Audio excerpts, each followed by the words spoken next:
Hello everyone, আসসালামু আলাইকুম সবাইকে। সবাইকে পবিত্র মাহে রমজানের অনেক অনেক শুভেচ্ছা। দীর্ঘ ১ বছর পর আমরা পবিত্র মাহে রমজান মাসটা পেয়ে থাকি। সেই জন্য আমাদের সকলেরই আল্লাহ তাআলার কাছে শুকরিয়া আদায় করা উচিত। কারণ এরকম অনেক মানুষ আছে যারা গত রমজান মাসটা পেলেও এই রমজান মাসটা কিন্তু আর পায়নি। কারণ তারা আল্লাহর কাছে চলে গিয়েছে। আল্লাহ তাআলা তাদের জান্নাতবাসী করুক, আমিন। আজকে পবিত্র মাহে রমজানের প্রথম রোজা। আজকে আমাদের বাড়িতে কি কি ইফতার আয়োজন করা হয়েছিল সেগুলোই আজকে আমি আপনাদের সাথে শেয়ার করব। প্রথমেই আমার আম্মু ভেষনটাকে রেডি করে নিয়েছিল, আর তারপর আম্মু এখানে রান্না করে নিচ্ছে ছোলা ভুট্টা। প্রথমেই আম্মু দিয়ে দিয়েছে পেঁয়াজ, কাঁচামরিচ, তারপরে দিয়ে দিল আদা বাটা, রসুন বাটা, আর একে একে করে দিয়ে দিল গুঁড়া মশলাগুলো। তারপরে এই পর্যায়ে দিয়ে দিয়েছে সিদ্ধ করে নেওয়া ছোলা বুটগুলো। এরপর আম্মু ছোলা বুটটাকে সুন্দর করে নেড়ে চেড়ে একটু কষিয়ে নিয়েছে। এরপর আম্মু এর মধ্যে দিয়ে দিয়েছে একটা সিদ্ধ আলু। আলুটাকে আম্মু সুন্দর করে হাত দিয়ে একটু ম্যাশ করে নিয়েছে। আলুটা একটু ম্যাশ করে নিলে কিন্তু খেতে অনেক বেশি টেস্ট হয়। আর আমার আম্মুর হাতের ছোলা বুট রান্নাটা কিন্তু আমার কাছে অনেক মজা লাগে, অনেক বেশি ভালো লাগে। আর তারপর আম্মু আলুর চপ বানানোর জন্য এখানে আলু ভর্তা বানিয়ে নিচ্ছে।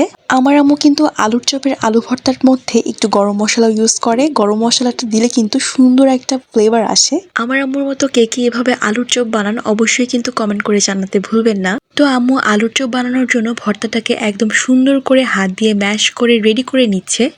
আর আমার আম্মুর পাশে বসে আম্মুর বানানো ইফতারগুলো দেখতে আমার অনেক ভালো লাগে। তো আম্মু একদম সুন্দর করে আলুগুলোকে আলুর চপের শেপ দিয়ে দিয়েছে, মানে একদম রেডি করে নিয়েছে। এরপর শুধু ভেষনে চুবাবে। আম্মুর ছোলা বুট রান্না করা একদমই রেডি হয়ে গিয়েছে। এখন আম্মু এটাকে চুলা থেকে নামিয়ে নিবে। চুলা থেকে নামানোর পর কিছুটা ধনিয়া পাতা কুচি দিয়ে দিয়েছে। আর এখন আমাদের ছোলা বুটটা কিন্তু একদমই রেডি হয়ে গিয়েছে, আর খেতে কিন্তু সেই স্বাদ ছিল।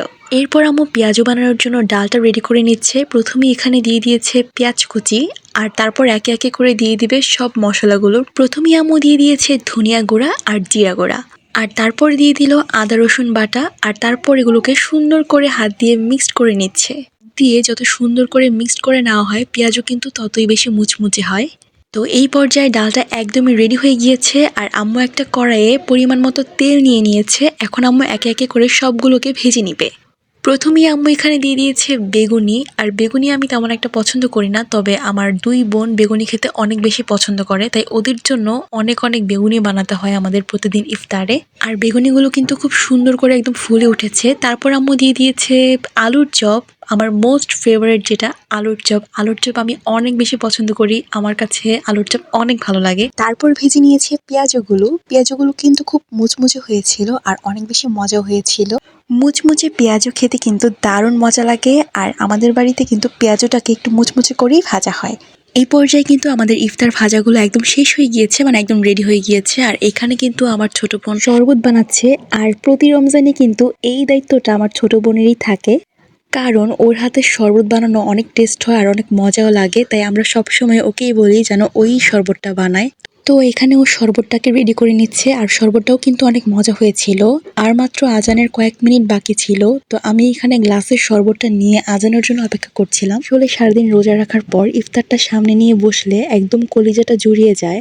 আর আমি অনেক বেশি লাকি, কারণ আল্লাহ তাআলা আমাকে মুসলমান বানিয়েছে, আলহামদুলিল্লাহ। জানি না আর কতদিন ফ্যামিলির সাথে ইফতার করতে পারবো। ফ্যামিলির সাথে ইফতার করার মতো শান্তি আর কোথাও নেই, আলহামদুলিল্লাহ।